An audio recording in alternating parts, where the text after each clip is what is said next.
assoiffés. Amen. Amen. Nous lisons ensemble au compte de 3 à partir du verset 22. On va lire du verset 22 au verset 33. Au compte de 3, 1, 2, 3, faisons la lecture. Aussitôt après, il obligea les disciples à monter dans la barque et à passer avant lui de l'autre côté, pendant qu'il renverrait la foule. Quand il l'eut renvoyé, il monta sur la montagne pour prier à l'écart. Et comme le soir était venu, il était là seul. La barque, déjà au milieu de la mer, était battue par les flots, car le vent était contraire. À la 4e veille de la nuit, Jésus alla vers eux, marchant sur la mer. My God. Quand les disciples le virent marcher sur la mer, ils furent troublés et dirent: c'est un fantôme. Dans leur frayeur, ils poussèrent des cris. Jésus leur dit aussitôt: rassurez-vous, c'est moi, n'ayez pas peur. Pierre lui répondit: Seigneur, si c'est toi, ordonne que j'aille vers toi sur les eaux. Et il dit: viens. Pierre sortit de la barque. Je dis ce midi, quelqu'un va sortir de la barque. Alléluia. Pierre sortit de la barque et marcha sur les eaux pour aller vers Jésus. Mais voyant que le vent était fort, il eut peur. Et comme il commençait à enfoncer, il s'écria: Seigneur, sauve-moi. Aussitôt Jésus étendit la main, le saisit et lui dit: homme de peu de foi, pourquoi as-tu douté? Et ils montèrent dans la barque et le vent cessa. Verset 33. Ceux qui étaient dans la barque vinrent se prosterner devant Jésus et dire: tu es véritablement le Fils de Dieu. Je dis, on dira ça d'un jeune sous le son de ma voix ce midi. Je dis, des gens reconnaîtront ta divinité parce que tu vas rester debout malgré les tempêtes qui vont se présenter à toi. Père, je te bénis, je te rends grâce pour le privilège que tu me fais ce midi en me permettant de me tenir devant ce peuple merveilleux et choisi que tu as rassemblé pour entendre les mots qui apportent la vie. Père, ma prière ce matin est que tu réinitialises quelqu'un. Change le système de pensée, modifie quelqu'un de l'intérieur. La Bible déclare que ta parole ne revient pas à toi sans avoir accompli le but pour lequel elle a été libérée. Ma prière ce midi est que ta parole libérée en ce lieu transforme quelqu'un, puisse bénir et guérir quelqu'un qui était malade dans sa façon de penser, mais aussi dans son corps. Brise les verrous de fer qui retenaient quelqu'un captif. Seigneur, c'est ce que je te demande. La Bible déclare que c'est poussé par l'Esprit de Dieu que des hommes ont parlé de la part de Dieu. Saint-Esprit de Dieu, ce midi, pousse-moi et je promets de te rendre toute la gloire au nom de Jésus. Amen. Je vous invite à vous asseoir dans la présence de Dieu ce midi. Un moment pendant mon intervention, si vous me voyez enlever mes chaussures et de courir dans la salle, n'ayez pas peur. C'est juste que le Saint-Esprit a dit que je dois marcher sur les eaux. Ce midi, ça va être bien. Dis avec moi, ça va être bien. Ça va être bien. Je n'ai pas l'intention de vous laisser comme je vous ai trouvé. Vous savez, parfois, lorsque vous allez dans des toilettes civilisées, il y a toujours une petite inscription qui dit: laissez cet endroit exactement comme vous l'avez trouvé. Mais moi, je vous dis ce midi, je n'ai pas l'intention. En fait, on n'a pas l'intention, le Saint-Esprit et moi, de vous laisser comme on vous a trouvé. Amen. Yes. Ce matin, dans le temps qui m'est imparti, j'ai le privilège de m'entretenir avec vous sur le sous-thème qui m'a été donné, qui est marcher sur les eaux. Quelqu'un dit Amen. Amen. Ce que j'aime avec les eaux, quand on dit marcher sur les eaux, lorsqu'on parle de l'eau, l'eau est une surface. En fait, quand vous êtes sur l'eau, l'eau c'est une surface instable parce que l'eau bouge. Yes. Des personnes qui sont déjà montées sur une pirogue ou bien qui ont déjà pris un vrai navire, vous avez dû vous rendre compte que lorsque tu es sur l'eau, c'est difficile d'être stable. Mais lorsque le Saint-Esprit a inspiré ce thème pour dire marcher sur les eaux, ça veut dire qu'il y a des jeunes que Dieu va prendre par la main. Là où certains tombent, là où certains n'arrivent pas à marcher sur des surfaces compliquées, toi tu seras capable de marcher sur ces surfaces. Amen. Parce que c'est Dieu lui-même qui va te prendre par la main. Amen. Je dis là où certains ont échoué, toi tu vas réussir. Parce que le Saint-Esprit lui-même va te prendre par la main. Ce n'est pas naturellement normal de pouvoir marcher dans le feu. Mais la Bible déclare que lorsque les amis de Daniel se retrouvent dans le feu, pendant que ceux qui les avaient jetés dans le feu étaient morts, eux ils sont tombés dans le feu. Non seulement ils sont tombés dans le feu, parce qu'il y avait un quatrième homme à leur côté. La Bible déclare qu'ils étaient debout en train de marcher, certainement en train de rinde katunte le pani adosa le kante fali ata. Parce que celui qui est conduit par le Saint-Esprit, lui-même tôt ou tard devient un feu. Je lève ma main droite et je décrète et déclare, quelles que soient les tempêtes, quels que soient les feux, que dans cette saison le diable voudra emmener vers toi pour te tuer, pour t'arrêter, toi tu ne mourras pas, toi tu ne t'arrêteras pas. Amen. Parce qu'en toi tu as un feu dévorant. Amen. Et donc tu es un feu dévorant. Yes. Ah, dis avec moi, marcher sur les eaux. Marcher sur les eaux. Et j'ai particulièrement aimé la portion de texte que j'ai lu avec vous ce matin. Parce que le texte commence par aussitôt après. Et donc, je n'ai pas pu m'empêcher de me demander qu'est-ce qui s'est passé avant. Si on parle de aussitôt après, c'est pour mettre une indication parce qu'il y a quelque chose certainement qui s'est passé avant qui emmène le narrateur à dire aussitôt après. Après quoi? Ce qui se passe, c'est qu'avant cet épisode, donc avant cette portion de texte que nous avons lu ensemble, la Bible indique que Jésus avait opéré le miracle de la multiplication des pains et des poissons. Il y avait une foule qui suivait Jésus. Ils avaient été attirés par la parole de Dieu parce qu'il y a des gens comme ça qui ont tellement soif, qui sont d'accord de suivre Jésus même dans le désert. La plupart d'entre nous, on est d'accord de suivre Jésus au palais. On est d'accord de suivre Jésus dans la gloire. Mais très peu de personnes sont d'accord de suivre Jésus même au désert. Mais j'ai compris que ce sont les assoiffés qui sont capables même au désert de suivre Jésus. C'est vrai, c'est le désert. Mais parce que c'est Jésus qui me conduit, le désert devient un havre de paix. C'est vrai que c'est le désert. Mais parce que c'est le Seigneur qui marche devant toi. Ce qui peut repousser quelqu'un devient pour toi une zone de confort parce que Jésus est avec toi. Alléluia. La Bible dit qu'alors qu'ils se retrouvent dans le désert, Jésus va se rendre compte qu'ils ont faim. Je dis à quelqu'un que si c'est Dieu qui marche devant toi, même si tu te retrouves en plein désert, il ne te laissera jamais tomber. Il prendra soin de toi. Il va pourvoir à tes besoins. Nous servons un Dieu responsable, my God. C'est-à-dire que nous ne servons pas un Dieu qui est enceinte. Vous savez, dans le monde, aujourd'hui, c'est très courant. Tu vois une jeune fille, elle est belle, elle rencontre un garçon, le gars lui dit non, tu es la femme la plus belle du monde. Lorsque je te vois, je peux aller décrocher la lune. Mais dès que la jeune fille tombe enceinte, il dit je ne te connais pas, je nie cette grossesse. Mais nous avons un Dieu responsable. Il ne nie pas ses grossesses. Lorsque Dieu t'enceinte par son esprit, non seulement il va payer la layette, mais lorsque tu vas accoucher, il prend en charge le bébé. Je dis cette grossesse, peut-être que c'est une entreprise, peut-être que c'est un projet, peut-être que c'est le ministère. Ce projet, cette semence que Dieu a mis en toi, je dis, tu ne l'avorteras pas. Parce que celui qui est enceinte va l'emmener jusqu'à terme. Donne-moi un amen qui ressemble à ta foi. Notre Dieu est un Dieu responsable. Saint-Esprit, aide-moi à finir. J'ai tellement de points. Et donc la Bible dit, alors qu'ils sont au désert, Jésus va faire un miracle. Donc Jésus va pourvoir. C'est important de savoir que Dieu pourvoit. Yes. Et puis jusque là c'est bon. Et puis finalement la Bible dit aussitôt après Jésus les obligea. Et moi je marque pause. Parce qu'ils sont dans une atmosphère d'abondance. Ils sont dans une atmosphère où Jésus a pourvu, où Jésus a fait un miracle. Normalement, quand on est là où il y a l'abondance, les gens sont en joie. Parce que Dieu a fait un miracle, Dieu a pourvu. Normalement, ce n'est pas un endroit qu'on veut quitter.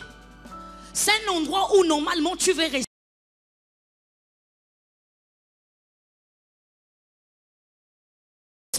Et puis Dieu te dit maintenant déménage, va à Bitam.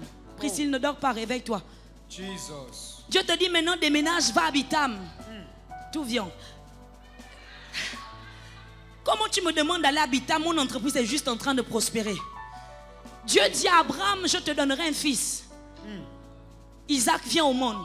Et puis Isaac n'a même pas encore 30 ans. Donne-moi ce que je t'ai donné. Mais Seigneur, je n'ai même pas encore joui de la grâce que tu m'as donnée, la bénédiction que tu m'as. Tu me demandes déjà de mettre ça sur le terre. Tu as prié pour que Dieu te donne un fiancé à l'image de Dieu qui a le cœur de Dieu. Et puis au moment où le fiancé vient, Dieu dit mets le fiancé sur l'autel. Tu as prié pour avoir l'examen, le bac. Tu as dit que tu as travaillé dur. Aujourd'hui, finalement, tu as eu ton bac. Tu as bac plus 5. Et puis, au moment où tu t'apprêtes à rentrer dans le monde professionnel, Dieu te dit, mets-toi sur l'autel parce que toi, tu n'es pas appelé à travailler. Tu es appelé à rentrer dans le ministère. Je ne sais pas si ça vous est déjà arrivé où Dieu te permet d'avoir des plaisirs, mais des plaisirs, des bonheurs qui ne durent pas. C'est court. Et ça me dérange parce que parfois, on a le sentiment que la douleur dure, mais que les moments de joie sont courts. Tu dis, Seigneur, donne-moi des amis qui te ressemblent. Finalement, quand tu as des amis qui te ressemblent, Dieu dit, tu passes trop de temps avec tes amis. Laisse aller tes amis. Viens dans ma présence, dans l'intimité. Je dis, est-ce qu'il y a des gens qui ont déjà vécu ce dont tu parles? Tu as prié toute ta vie que tu veux le mariage. Maintenant que tu as le mariage, Priscille, Dieu dit, donne-moi ton mari. C'est pas normal, Seigneur, je voulais me... Est-ce que vous voyez de quoi je parle? Est-ce que vous voyez? Et donc la Bible dit que alors que les disciples sont dans cette phase d'abondance où Dieu a pourvu, Jésus dit, je ne veux pas que vous soyez trop à l'aise. Parce que si vous commencez à être à l'aise avec la bénédiction, vous risquez de ne pas passer au prochain niveau. Parce que le but de la bénédiction, ce n'est pas que tu t'arrêtes. Le but de la bénédiction, c'est que la bénédiction vient comme une provision pour te permettre d'atteindre le but pour lequel Dieu t'a suscité. Et souvent l'erreur que nous faisons, c'est que pour nous, la bénédiction devient le but. Tu pries pour le mariage. Dès que tu as le mariage, maintenant tu vis pour le mariage. Tu pries pour le ministère. Dès que tu as le ministère, maintenant tu vis pour le ministère. Parce que je vais vous dire une chose, c'est possible de faire le ministère, mais de faire le ministère sans celui qui t'a appelé dans le ministère. Hey. Tu pries pour les dons.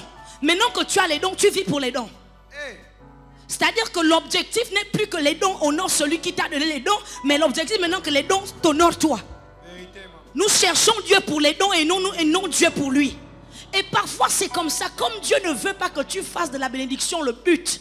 Il dit non, c'est bien, je te donne. Maintenant après, next step, coming. Et donc la Bible dit que Jésus leur dit, la Bible dit que Jésus les obligea. Dis avec moi obligea. Le petit mot obligea indique ici que les disciples peut-être voulaient dire on peut aller plus tard. Mais Jésus a dit que non, il y a urgence. Il y a urgence. Ça presse. Il faut que tu marches dans le miraculeux. Il faut que tu sois ce jeune-là qui porte du fruit, qui dans ton établissement est capable de prier pour d'autres et d'autres reçoivent leur exaucement. Tu ne peux pas rester là dans ta zone de confort. La Bible dit Jésus les obligea. Jésus les obligea. Monte, va souvent dans la chambre haute. Prie, cherche Dieu. Va dans l'intimité. Mais Seigneur, je n'ai que 16 ans, c'est pas grave. Tu as 16 ans, mais David aussi était jeune. Jérémie aussi était jeune. Gédéon aussi était jeune. Et si tu es le choix de Dieu dans cette génération pour faire la différence. Jésus les obligea. Quand la foule a été renvoyée, les disciples ont été obligés à passer à un autre niveau. Qu'est-ce que tu dis, pasteur? Je suis en train de dire à quelqu'un que tu dois refuser d'être dans la catégorie de la foule. La foule fait quoi? La foule, c'est la catégorie des personnes après avoir eu le miracle. Ils repartent à la maison. Ils ne prient plus. Ils ne servent plus. Ils n'ont plus soif. Mais ceux qui sont les disciples ne se limitent pas au miraculeux. Les disciples, même après le miraculeux, ils obéissent à l'instruction du maître. Et c'est important, pourquoi? C'est important parce que beaucoup de jeunes, comment c'est possible après avoir goûté au don de l'Esprit de Dieu? Comment est-ce possible après avoir goûté à l'ivresse de l'Esprit de Dieu, tu repars à l'ivresse du whisky? Impossible. Tu as goûté à la puissance de la parole de Dieu et puis tu repars goûter à la puissance de la parole du sugar daddy. Impossible. Tu as goûté au miraculeux de Dieu. Dieu t'a touché intimement et puis tu regardes pour que Jean te touche au quartier intimement. Comment est-ce possible d'avoir goûté à la présence de Dieu? La Bible dit dans Hébreux 6, si je ne me trompe, comment est-ce possible qu'après avoir goûté le don de Dieu, tu repartes à ce à quoi tu avais vomi? Mais ça, ce sont les gens de la foule. Et je bénis Dieu parce que dans cette salle, il n'y a pas les gens de la foule. Amen. Les gens de la foule sont en Chine, ils sont en Chine. Ils sont en Thaïlande. Vous êtes de la catégorie des disciples. De ceux qui sont d'accord de se déplacer, même lorsqu'ils ne veulent pas se déplacer. Amen. De ceux qui sont d'accord d'aller dans l'inconfort, même quand l'inconfort ne les arrange pas. Parce qu'il vaut mieux être dans l'inconfort avec Jésus que d'être dans le confort sans Jésus. Hey. Ah, je préfère être sur une surface inconfortable avec Jésus que d'être sur une surface confortable sans Jésus. Je préfère être seul avec Jésus que d'être dans une relation toxique sans Jésus. Je préfère être sans famille avec Jésus que d'avoir une famille sans Jésus. Amen. Hey, je dis à quelqu'un, si tu dois mettre Jésus et ce que tu veux sur la balance, choisis Jésus. Toujours. Et donc la Bible dit que Jésus va les obliger. Finalement, les disciples vont se mettre en mouvement. Et ce qui m'a béni, c'est que la Bible dit que lorsque Jésus renvoie la foule, Jésus va aller sur une haute montagne et Jésus va commencer à prier. Jusque-là, je n'ai pas de problème. Je commence à être dérangé lorsque la Bible dit que pendant que Jésus prie, le soir est venu. Jésus est en train de prier et la nuit est venue. Donc la prière n'empêche pas l'arrivée de la nuit. La prière n'empêche pas l'arrivée du soir. C'est possible d'être un homme, une femme qui prie, mais quand même le soir vient. Parce que le but de la prière n'est pas d'empêcher que le soir arrive, mais le but de la prière, c'est que lorsque le soir arrive, tu sois capable de te positionner correctement.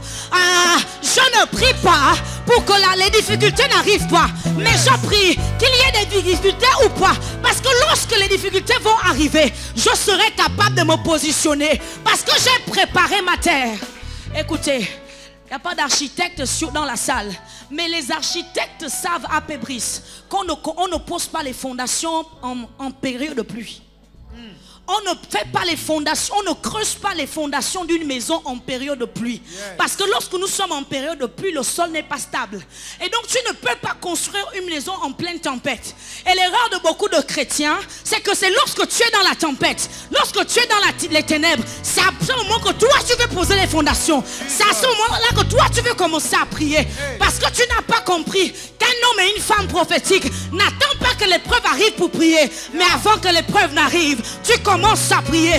Pendant l'épreuve, tu pries. Et même après l'épreuve, tu pries encore. Je dis à un jeune, ne sois pas un chrétien yo-yo. Un chrétien yo-yo qui se laisse conduire en fonction. Non, non, non, non. Nous devons être de la catégorie de Habakkuk. La Bible dit j'étais à mon poste. Mais ce qui est bizarre, c'est qu'au moment où Habakkuk est à son poste, dans le pays il y a la crise. Habakkuk, c'est ce type de jeune. Il est capable de monter, d'aller sur la montagne quand ça va bien et d'être sur la montagne même quand il y a la crise. Mais toi, c'est quand ça ne va pas dans ta vie que tu cherches la Bible. C'est à ce moment-là que tu cherches le verset qui doit parler du fait d'être fortifié. Non, ce verset est tellement moi que lorsque la vallée de l'homme de la mort vient, je suis capable de dire, quand je marche dans la vallée de l'homme de la mort, je ne crains aucun mal, car tu es avec moi. Ta houlette et ton bâton me rassurent. Ce n'est pas au moment où je suis dans la vallée que je cherche le verset. Le verset est tellement ancré en moi que à chaque épreuve, à chaque coup, lorsque le diable dit que tu n'enfanteras pas, la Bible dit que par les meurtrissures de Christ, nous avons été guéris. À chaque épreuve, j'ai le verset. Je suis capable de faire remonter à la surface le verset qui correspond à ma situation.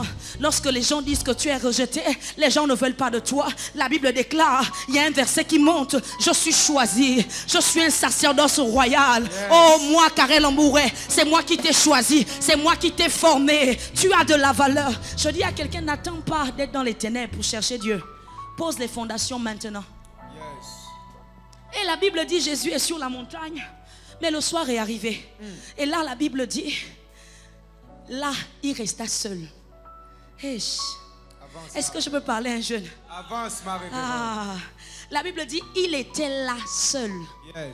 Mon ami, si tu n'es pas prêt à accepter que la soif tôt ou tard va t'isoler, n'aie pas soif de Dieu. Ceux qui cherchent Dieu, tôt ou tard, le désir et la soif, le feu de Dieu en vous finira par vous isoler. Parce que lorsque tu fais le choix de suivre Dieu, en fait, la profondeur appelle la profondeur. À chaque niveau de soif, Dieu va te tuer. Il va te tuer pas physiquement, mais il va prendre quelque chose en toi qui a de l'importance. Lorsque tu donnes ta vie à Jésus, peut-être tu aimais l'alcool, tu aimais la cigarette, tu aimais les boîtes. Première étape, il dit laisse les boîtes. Les boîtes sont parties, mais tu as l'alcool et la cigarette. Deuxième étape, il dit maintenant laisse la cigarette. Il a encore tué quelque chose. Et puis pendant que tu avances, maintenant laisse la cigarette. Et puis tu penses que tu as tout laissé. Au moment où tu t'apprêtes à prendre le dernier palier, il dit laisse l'orgueil. Au moment où tu t'apprêtes encore, il dit pardonne. Je dis celui qui suit Dieu, tôt ou tard, tu vas te sentir seul. Parce que Dieu va commencer à révéler des souffrances intérieures qui étaient là mais que toi-même tu ignorais. Et tu te rends compte que donc le rejet était encore en moi. Donc cette douleur était encore là. Mais c'est parce que Dieu est en train de t'emmener en profondeur. Tu parles bien. Là, seul. Et l'erreur que beaucoup nous faisons, c'est qu'on aime tellement le confort des amitiés qu'on ne devient jamais Israël. La Bible dit que Jacob demeura seul. C'est parce que Jacob avait accepté de demeurer seul qu'il a expérimenté la rencontre avec l'ange et qu'il est passé de Jacob à Israël. Est-il possible que depuis que tu as donné ta vie à Jésus, tu es toujours égal à toi-même parce que tu refuses de laisser aller certaines relations? Tu es toujours en train de te justifier, mais elle ne m'a rien fait, il ne m'a rien fait. Mais quand Dieu te demande de laisser partir, c'est pas que la personne t'a fait quelque chose, c'est qu'il est en train de te dire que ta destinée est plus importante que ces relations.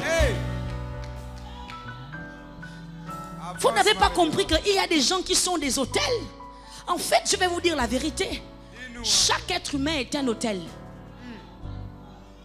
Comment ça, un hôtel, c'est un lieu où les esprits transitent. Dans l'Ancien Testament, lorsque des hommes expérimentaient la rencontre avec Dieu, ils bâtissaient un hôtel.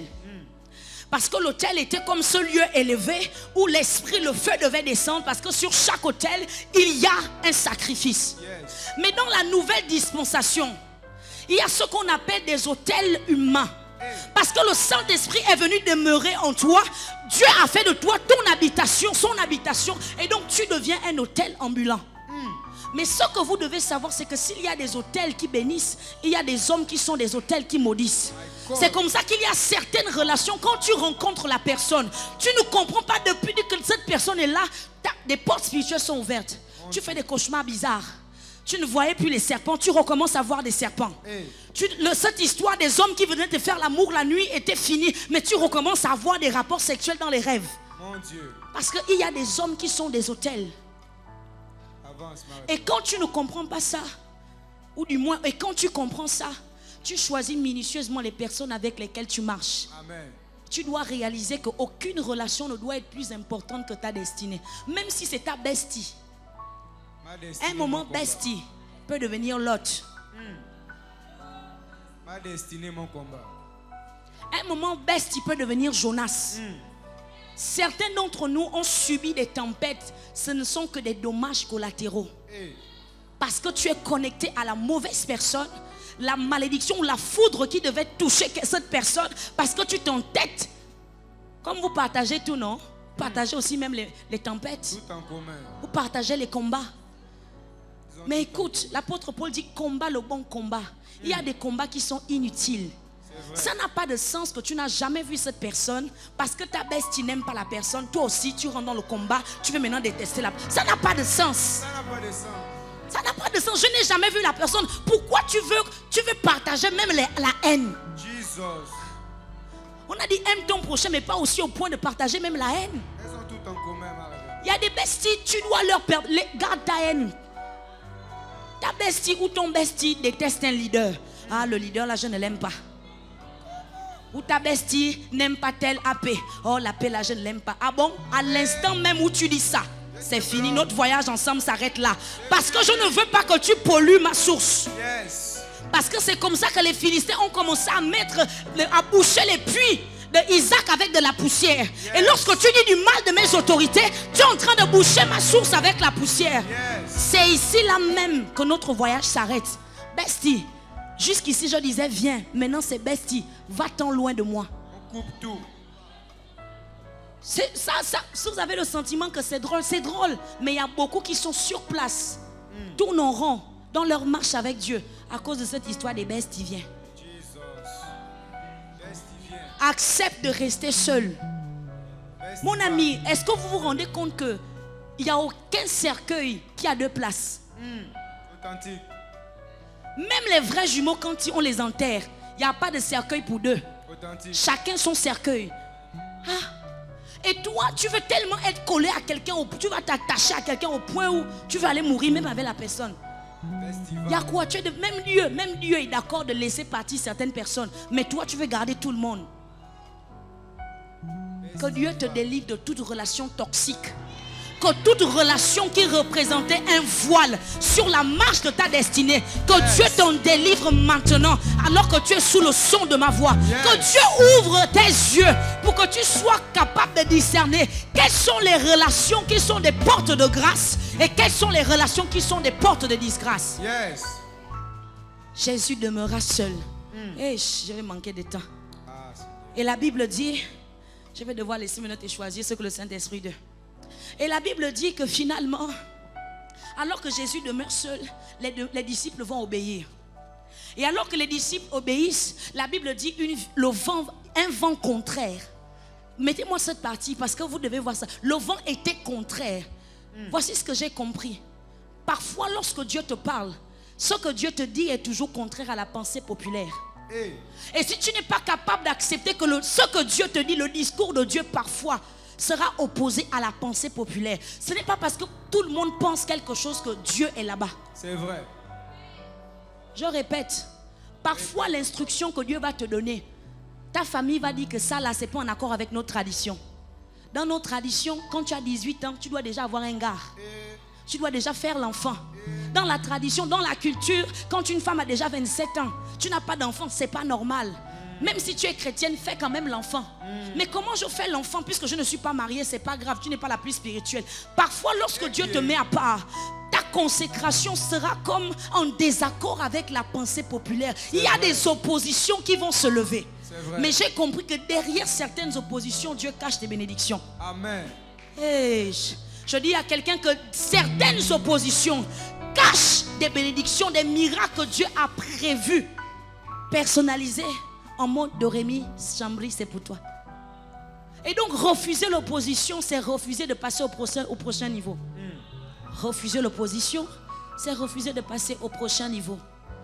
Quand Dieu te dit, laisse aller cette tristesse, c'est que Dieu sait que cette tristesse représente un obstacle à ton ascension spirituelle. Dieu te dit, laisse aller cette amertume.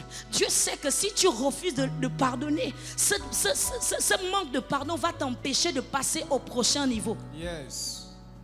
Et là, ce que j'aime, c'est que alors que finalement les disciples vont prendre la tempête, et là je commence à prêcher, la Bible dit que pendant qu'ils sont dans la tempête, une violente tempête, pendant qu'ils sont dans la barque, autant pour moi, une violente tempête va se lever. Vous savez ce qui me dérange? C'est que pendant que la tempête est agitée, les disciples ne crient pas à cause de la tempête. Les disciples ne rentrent pas en peur et en panique à cause de la tempête. Les disciples rentrent en panique à cause de la vision de Jésus qui marche sur l'eau. C'est vrai, ma révérende. Les disciples commencent à paniquer, pas parce que la tempête bat son plein, mais parce qu'ils voient quelqu'un qui fait quelque chose que quelqu'un d'autre n'a jamais fait. Ils voient Jésus et ils disent, c'est un fantôme. Mais pourquoi? Mon problème, c'est que ce sont les disciples qui sont en train de dire que Jésus est un fantôme. Qu'est-ce que tu dis, pasteur? Est-ce que vous avez remarqué que la plupart des gens aiment attribuer à Satan les choses que Dieu fait juste parce qu'elles ne sont pas conventionnelles? C'est vrai. C'est pas normal qu'un jeune de 13 ans prophétise avec précision. Et lorsque tu prophétises avec précision, on dit tu as touché la calebasse. On dit c'est pas normal. C'est pas normal d'être une jeune fille belle, une jeune fille claire et être intelligente et avoir soif de Dieu. On considère que la beauté est associée à la prostitution, à Jézabel. Mais ici, il y a extraordinaire. Il y a des jeunes comme Kevina, il y a des jeunes comme Luce, il y a des jeunes comme Samantha qui ne sont pas conventionnels. Je suis belle, je suis intelligente, je sais m'habiller, mais je suis capable d'ouvrir le rouleau, de parler en langue, de démontrer la puissance de Dieu.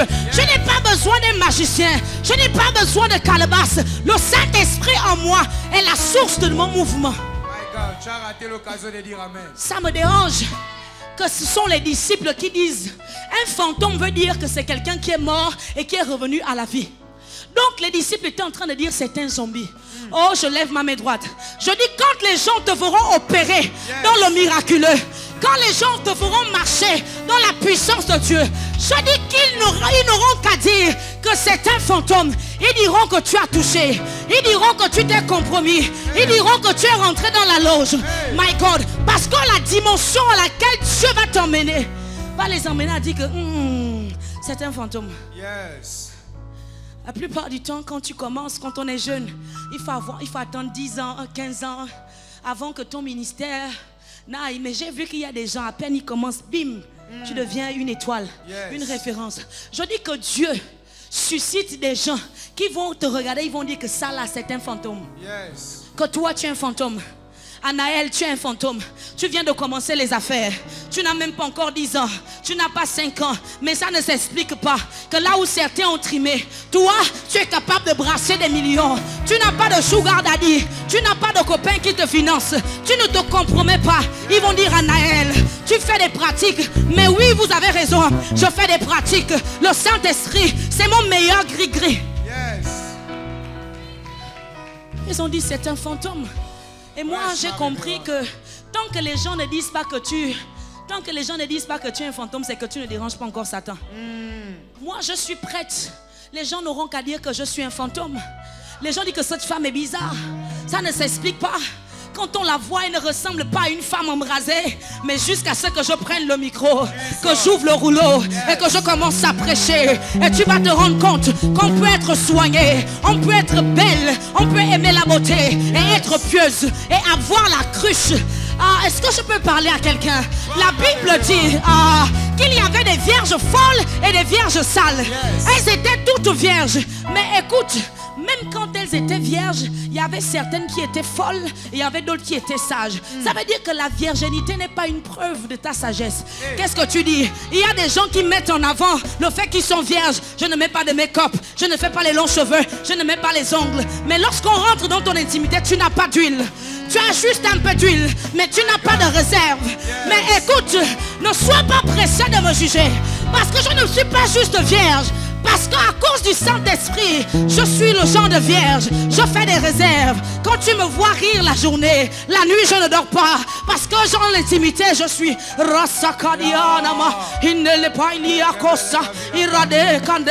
Saint-Esprit de Dieu, j'ai soif. Saint-Esprit de Dieu, je veux te connaître. Les gens ne comprennent pas d'où viennent cette huile. L'intimité. Vous avez tous commencé ensemble. Mais les gens ne comprendront pas comment toi tu as pris de la vitesse, de l'avance. Amen. Parce qu'on peut tous marcher ensemble, mais on n'est pas pareil. On peut tous commencer vierges, mais certaines, leur destination c'est la folie. Et nous, notre destination c'est la sagesse.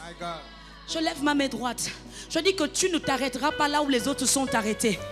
Aujourd'hui, je vois des jeunes qui commencent à marcher avec Jésus et à cause des épreuves, à cause de la crise qui abandonnent. Je dis, toi, tu ne seras pas de cette catégorie. Amen. Tu seras de la catégorie des jeunes qui commencent et qui vont jusqu'au bout. Tu vas tomber peut-être, mais la Bible dit 7 fois le juste tombe, 7 fois il se relève. Je dis, toi, tu n'abandonneras pas en chemin.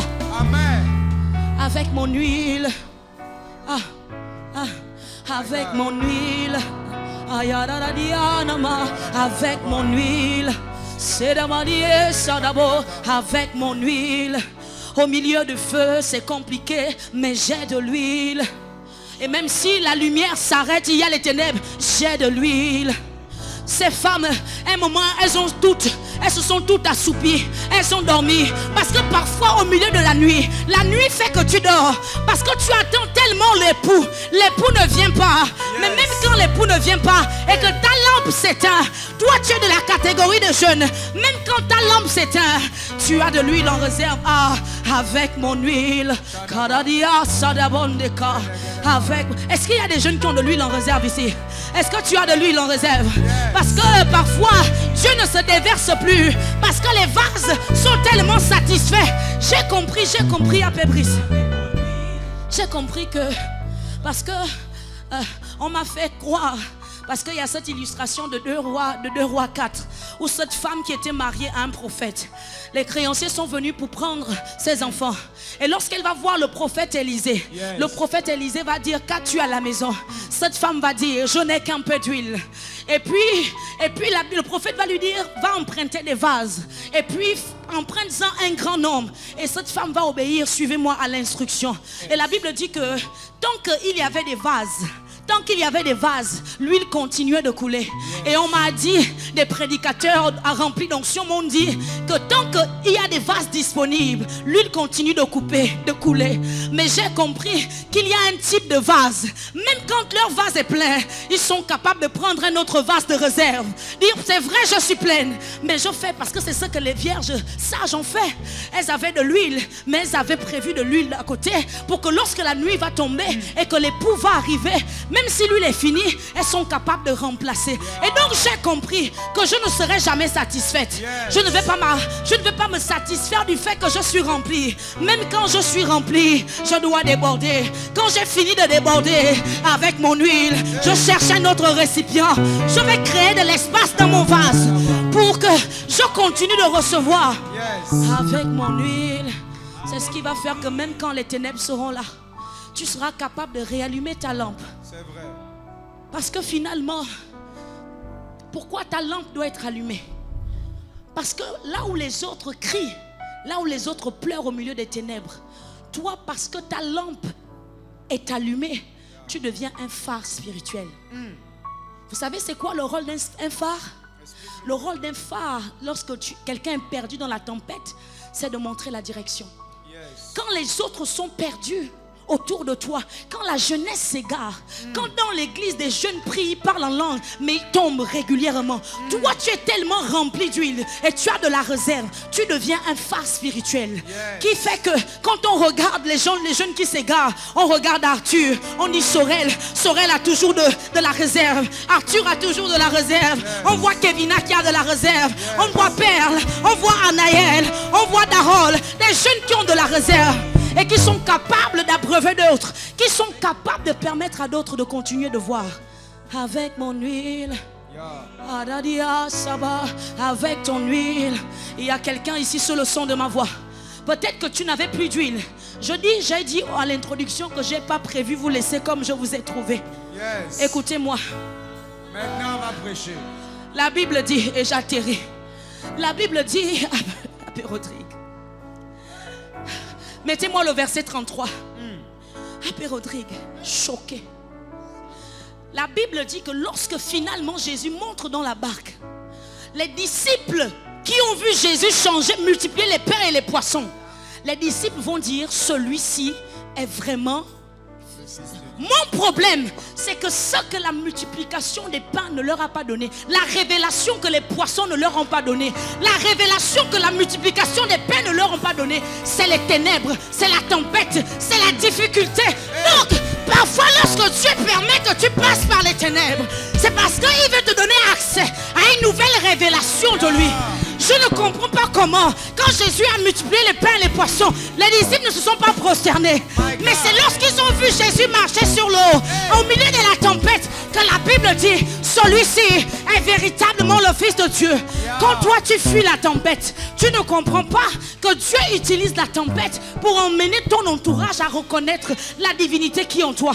Quand toi tu dis: pourquoi j'ai des problèmes dans ma famille, pourquoi je vis ça, Dieu est en train de dire: c'est par cette tempête que je vais révéler le prochain niveau, ma prochaine facette. Jusqu'ici tu m'as connu comme un lion, tu m'as connu comme un agneau. Je dis: je libère ce mouvement d'ivresse en toi. Les cas de Maradosa, l'ira de Baï, les cas Nama. Je dis: ça monte, ça monte, ça monte. Les cas d'Adia, Skulseva, l'ira de Balia Nama, la Sapalia, les da, les Namaradosa. Je dis: je libère ce mouvement avec ton huile, une huile fraîche. Saint-Esprit de Dieu, renouvelle son huile. Les dadadia namarade sante kaluba iradekosa. Je dis: tiens-toi debout, tiens-toi debout. Il y a quelqu'un sous le son de ma voix qui doit rafraîchir son huile. Je dis: il y a des gens qui doivent voir le Dieu qui est en toi, qui doivent voir le Dieu qui est en toi. Je bénédiction de Dieu dans ta vie, ils n'ont pas reconnu la marque de Dieu. Mais c'est lorsqu'ils te verront surmonter les épreuves, ils te verront aller malgré les épreuves, qu'ils vont dire, certes, avec ton huile, je viens avec mon huile. Arabaradie, saradie, undele pani alusa pani ade, le kadabarade suka, indele marade sambakata, le paradia.